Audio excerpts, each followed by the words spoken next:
Hello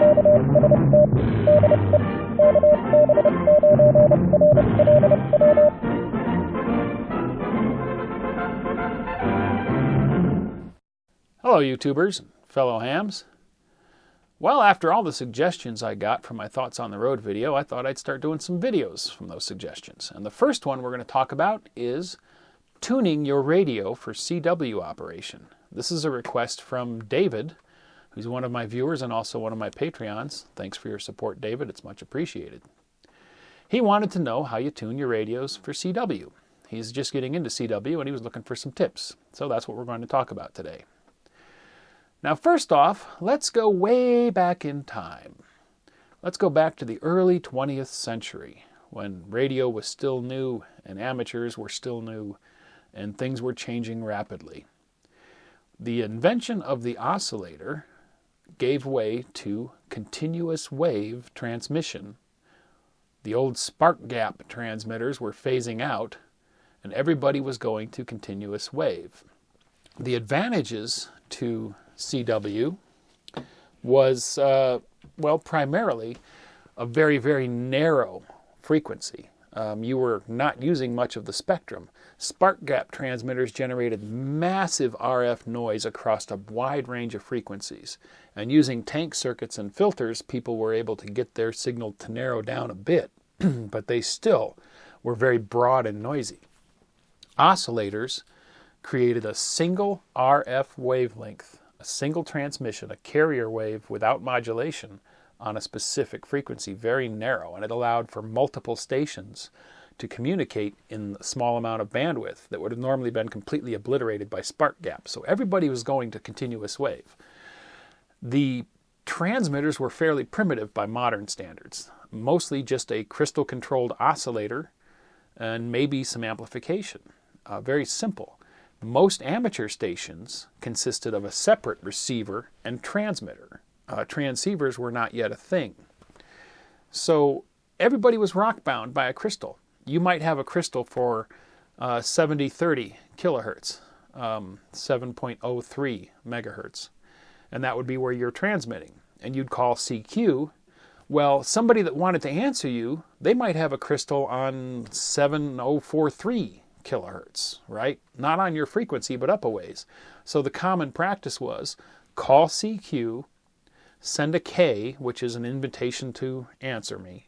K means anybody, answer me. The letter group KN, where you run the K and the N together, that means that specific station that you just called, answer me. It's like a specific invitation. K just means anybody answer me. So you'd call CQ, send your call sign, send a K, and then you would listen and start tuning your receiver up and down, listening for your call sign, listening for somebody coming back to you, because they might be on a different frequency with a different crystal. And it was quite common to have a QSO on two different frequencies. They'd be transmitting over here, you'd be transmitting over here, and you'd both, tune your receivers to the other guy. So tuning a transceiver to a CW station is a little different because your transmitter and your receiver are almost on exactly the same frequency. And when you tune your VFO dial, you're shifting them both together. And that is where CW tuning comes in, how you have to tune your radio to match the other station that you're listening to. So that's what we're going to cover. There was a little debate, not debate, but I've had a couple of comments from people about the offset, and is it the transmitter or the receiver that offsets? First off, let's talk about offset. So if I'm transmitting on 7030, okay, I don't want to be receiving on 7030 because I would be zero beated with the other station and I wouldn't hear anything. The beat frequency oscillator in your transceiver that creates the tone when you receive a signal in sideband or CW mode is going to provide an offset. Most transceivers let you set an offset from 600 hertz to maybe a kilohertz, or 600 hertz to 800 hertz, somewhere in that region. And that offset is going to dictate the tone, the pitch of the tone that you're going to hear when you're tuned to the other station. And what's happening is in CW mode, the receiver, and I've tested this and we'll show that in a clip in a moment, the receiver is being offset to match that pitch. So if my offset is set to 600 hertz, so I want to hear a 600 hertz tone when I'm listening to the other guy, the receiver is going to be offset by 600 hertz. So that when I've tuned my transmit frequency to match his, he'll be coming in on the receiver 600 hertz off, and I'll hear a 600 hertz tone, you see.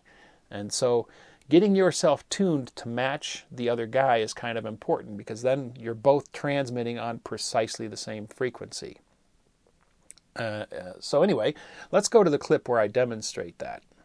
In order to determine if the transceiver offsets the receiver or the transmitter, there was some debate.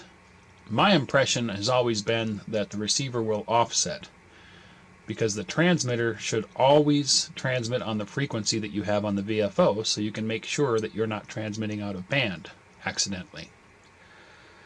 But I had a viewer that had commented that the transmitter offsets when you're in CW mode, and that didn't make sense to me. I couldn't find the answer in any of the service or the radio manuals, the user manuals that I looked at. I didn't look at the service manuals, but I looked at radio manuals for Kenwood, ICOM, Yaesu, and I could not find a definitive answer as to which offset, the transmitter or the receiver, when you're in CW mode. So to find out, I have the Zactec LP1 Whisper beacon, which I've talked about in previous videos, hooked up to my dummy load. I'm going to put it in signal generator mode using my Python script that I wrote for it. Signal generator, enter frequency in hertz, 7 million. So 7 megahertz. And as you can see, I've got the ICOM set to 7 megahertz, currently in lower sideband mode. Now, as soon as I turn on the signal generator, if the transmitter, well, we'll find out. We're in sideband mode, so we should be zero beated when we start generating a signal. Yep, we are. Now there's a little bit of digital noise coming from somewhere. I'm not sure where, but that's okay. We'll just work around it. You can hear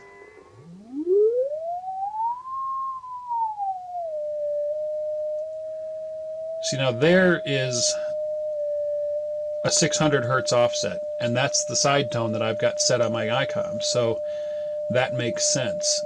So in sideband mode, as expected, we are receiving precisely on the frequency that's on the dial. Now I'll put the radio in CW mode. And now we hear the tone. So that is definitive. In CW mode, the ICOM 7300 is offsetting the receiver, not the transmitter, but the receiver by the amount that your side tone is set to. And I can prove that. I've got break-in mode turned off. When I press the key, it's just going to generate my side tone. And you can hear it's awfully close. If you listen, you hear a warble. Hear that wow, wow, wow? If I shift my frequency, hear how it gets faster?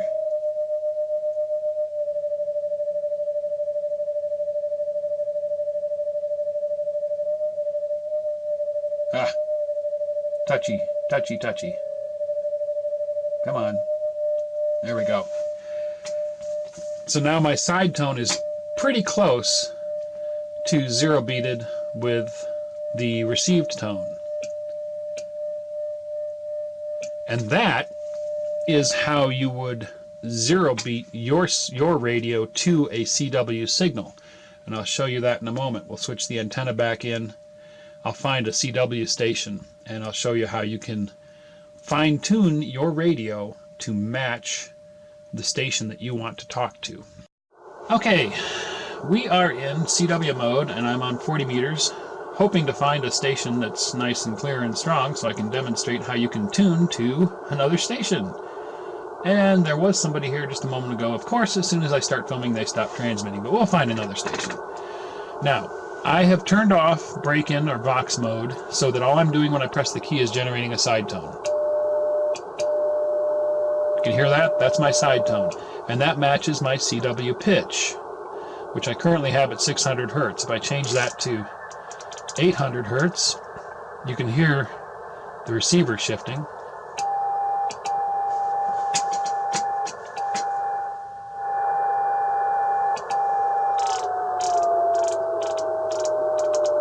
So you can hear how my CW pitch is changing my side tone oscillator.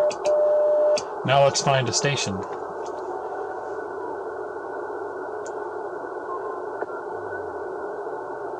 Did you see that sweep go by? That was somebody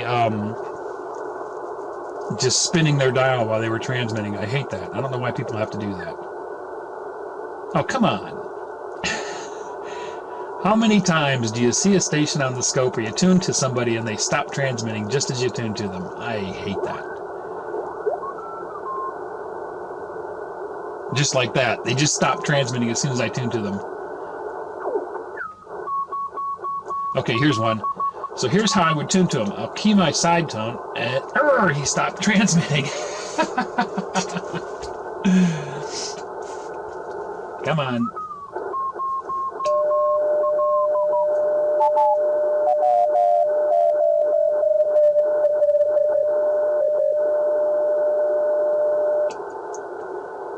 I'm pretty close. But you see what I was doing? I was holding my key down with break-in or Vox off, so I'm just generating a side tone, and I was listening to him, and I was trying to match the tones.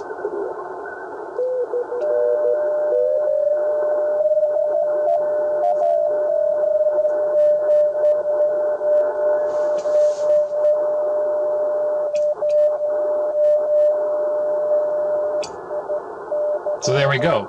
I'm pretty much tuned right to him now because my side tone and his pitch match. So that is one trick for tuning your radio to exactly the frequency that the other station is on. Just turn off your transmit by turning off Vox or break-in, key down and listen to your side tone.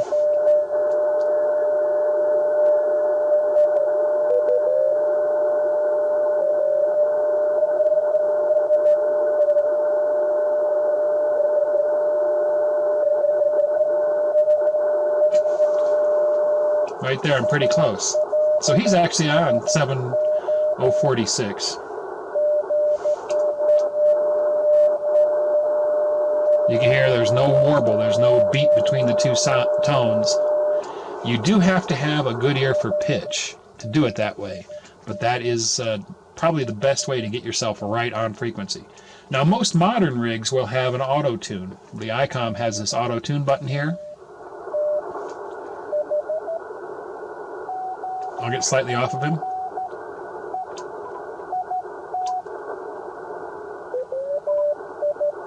There.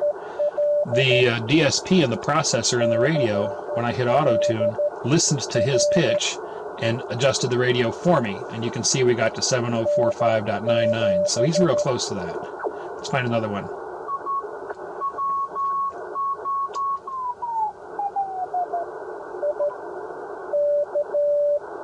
There, the radio is auto-tuned right to him, and you can see 7031.83 is the frequency that he's actually transmitting on. There goes another sweep. That one was pulsed. Do you see the little pulses? You see those little pulses in that sweep? I suspect the ICOM has an SWR measurement mode where you can have it check the SWR across the band. The problem is it transmits power when it does that, and I think that's what that was somebody's 7300 stepping up the band while it measured the SWR. There it goes again. Anyway, that's a subject for another video. But those are the two ways that you can tune your radio to match the station that you want to operate. The side tone method, where you generate a tone and match your tone to their tone, or if your radio has auto-tune, you can use auto-tune to find it. Now, when you're in QSO with the guy, oftentimes I have had this happen where I'm talking to somebody, and when I stop transmitting and they start transmitting, they've shifted. And what they did was they didn't like the pitch of my tone, so they rotated their VFO dial to get my tone where they wanted to hear it. And in doing so, they shifted their frequency. And when they come back to me, I would be tempted to rotate my dial to tune to them again. The problem with doing that is that we would start waltzing across the band. Between each transmission, we would shift slightly. So we'd start moving down the band or moving up the band. You don't want to do that. If after you transmit to the guy and he starts transmitting, he's on a different pitch and he moved his VFO, that's where you want to use the RIT function, receiver incremental tuning of your radio. Turning on RIT, I can now tune my receiver separately from my transmitter. So if somebody is shifting when they come back to you, don't tune your VFO. Turn on your RIT and tune your receiver separately to match their pitch again. That way, they're not going to be tempted to rotate their VFO dial when you come back to them, and you guys are not going to go waltzing across the band as you're having a QSO. So that's basically how you do it, how you tune your radio to match the other guy when you're in CW mode. It's not very difficult. You do kind of have to have an ear for pitch. You have to sort of hear either their pitch. You know, if you've got a really good ear for pitch, you don't even have to zero beat with your side tone. You can just tune to where they sound at the same pitch as your side tone.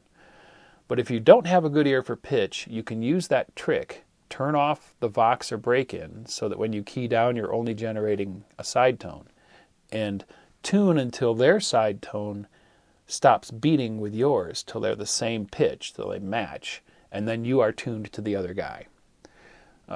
Modern rigs, of course, as I showed, make it quite easy with the auto-tune button. I know the Elecraft KX3 that I had for a while had auto-tune. The 7300 has auto-tune. I assume all the modern Yaesu rigs have auto-tune. The FT817 does not. By the way, there's a trick on the FT817.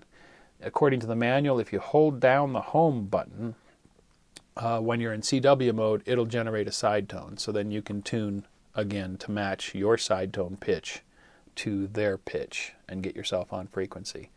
So there you go. That's how you do it. David, I hope you found that helpful. And any other new hams that ran across this, I hope you found that helpful if you're getting into CW. It's a fun mode. I like it when I'm working CW, sitting here with a straight key. It kind of feels like real amateur radio, like real old-time amateur radio. It has a mystique to it. It's kind of fun in a way.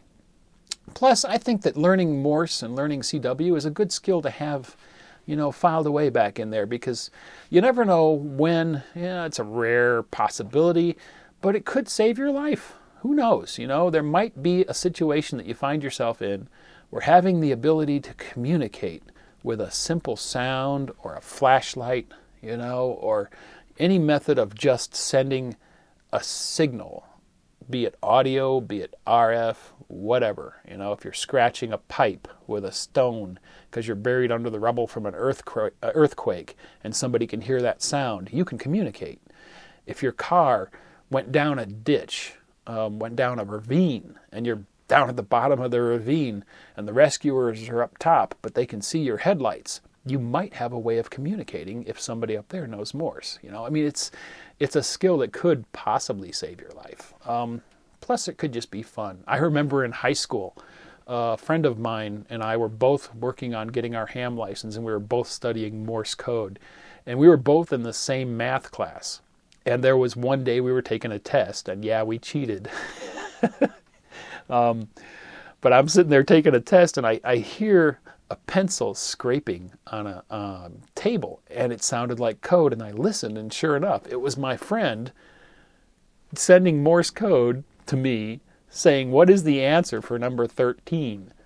And it was a multiple choice, and so I sent back B a couple of times, and he sent R for Roger. And we cheated a little bit on that math test using Morse code. So yeah, well, we were kids. But you can use Morse in all kinds of ways. It's kind of like having a secret language. So Anyway, I hope that was helpful. Thanks for watching. If you enjoyed the video, don't forget to give it a thumbs up. Also, if you're not already a subscriber, click to subscribe. Join us on the Facebook channel for discussion about the videos. And if you'd like to help support this channel, please click to support me on my Patreon page.